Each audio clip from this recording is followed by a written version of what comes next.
I made a game in 5 minutes, 10 minutes, and 1 hour, and you won't believe how they turned out. Now, this is an idea I've had for a while at this point, and I had some time, so I decided I might as well go for it. Now, I originally wanted this to be a 1 minute, 10 minute, 1 hour challenge, because that just sounds better, but you'll see why that didn't work out pretty soon. First up was the 5-minute game. I first came up with the type of game that I wanted to make before I pressed start on the timer, and I decided to make an avoid the ball type game.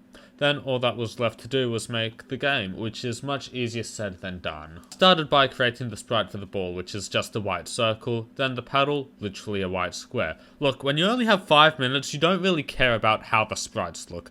I then started coding. First was getting the ball to fall, the easiest bit of code. I then realized that the original 1 minute that I was going for wasn't really enough time, so I upped it to 5. I wasn't even able to get the paddle to move in a minute, don't blame me. After that realization, I coded the movement for the paddle and forgot to add the if statement to the beginning of the movement code, and that marked 2 minutes. I kept adding minutes to this thing because I thought making a game in 2 minutes would be possible. Then 3. However, I just decided to say that the game took 5 minutes because that just looks better in the title, okay? Don't blame me. Next was scoring. When a ball hits the bottom of the screen, the paddle gets 1 point. The points are displayed in the top left-hand corner of the screen, and each time that the ball hits the bottom of the screen, 2 more are generated. Do you see why this is a bad idea? Yeah, because time was limited, I wasn't able to add much randomness to this thing, so the balls all fall at once in a straight line, making it impossible to get past the 4th wave of this thing. But it's a game, and I don't think I have enough footage for this part of the video. Moving on, next up we have the 10-minute game. This one allowed me to make much better game than the 5-minute game, as I had a concrete time limit this time. I started the same way, making the sprites for the paddle and ball, or as called in this version, the ball and the not ball. I ended up making the ball a lot smaller in this version and made the ball spawn out a random Y value above the screen, along with having random speed. That way, it's a lot easier to play and you don't lose once it hits the 4th round, although it's still not easy. I then added in the movement for the paddle. I just used some slightly better code than the one in the 5-minute version, along with making it faster, as this wasn't easy to play with. I then drew the score and I gave it an actual font this time so it looks nice. So I loaded up the game and Jesus fuck, this is difficult. So I lowered the speed and yeah, it's hard but not impossible. I then made it so when you die, you're told your score instead of the game just restarting. Although I forgot to let you restart when in the game, so you have to close and reopen the game to play again. And here we have a game made in 10 minutes. Your score is mainly in multiples of around 10 as the balls all go down in waves, but it's actually playable. That's a plus, right? And now it's time for the 1 hour game. Like the previous two, I started by making the sprites, but I decided to actually make it look good. So I decided to make a basketball, and after 30 seconds of sprite work, we've got this, which looks good enough. Next I made a coin. You'll see what these do later on, but unlike the basketballs, these benefit you. Next I made the objects for the falling objects. When they spawn, they get a random speed, and when destroyed, they have a 5% chance of spawning a coin. Otherwise, they just spawn a basketball. Next, I made the player sprite and came up with the ingenious idea of making it a piggy bank. I mean, think about it. Coin, basketball, what else could it be? I set the piggy bank up with the basic things, move left, move right, and things like that. Then there was the difficulty increase by spawning in more balls, and they actually spawn pretty spread out, which is the main problem with the first two versions of this thing. Then there were the unimplemented coins and the implemented high score, both of which get updated when the game ends by hitting a basketball. I also added the collision code of the coin. The player gets 1 coin and that's it. I also had some Alexa problems. Oh, shut up, Alexa. What on earth?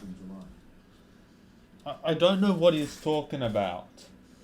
I got the code for restarting the game up and running and made sure it stopped when the game was over. Then I implemented the high score and it's displayed right below the normal score and made it so when you grab a coin, you get 10 points.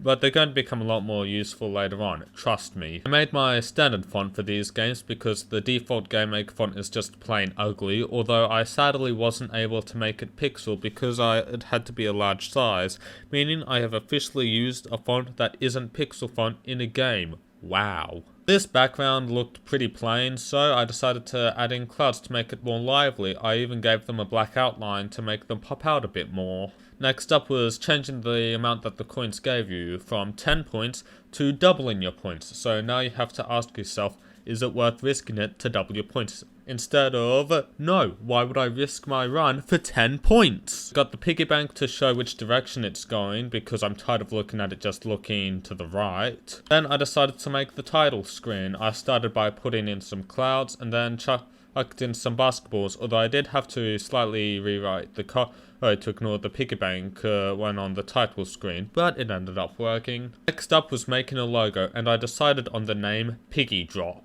And I decided to use Comic Sans, the most popular font in existence. I added a pink border-like thing to the text. I gave the logo and text in the logo an outline, and then got the game to actually start once you press the space key. And the game is finished. I made a few quality of life enhancements here and there, and started working on a gold button that makes the pig gold, although I ran out of time before I could fully implement it, and even technically went over the time limit because I didn't finish writing the .ini commands for the gold button, and also made the game's window resizable so you can view the game in full screen, but that's for your sake, not mine.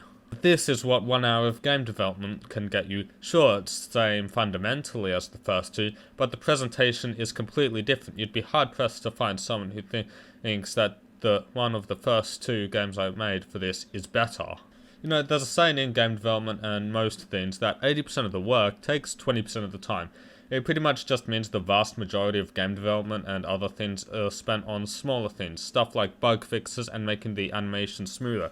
If I had another 4 hours to work on this game, it would be largely the same at the core, but still look and feel completely different. And with that out of the way, I'm also happy to announce that I'm officially a vidIQ affiliate. I've been using vidIQ since the dark ages of my channel, back when I'd post 30 minutes of me playing Breath of the Wild or really boring Minecraft hardcore.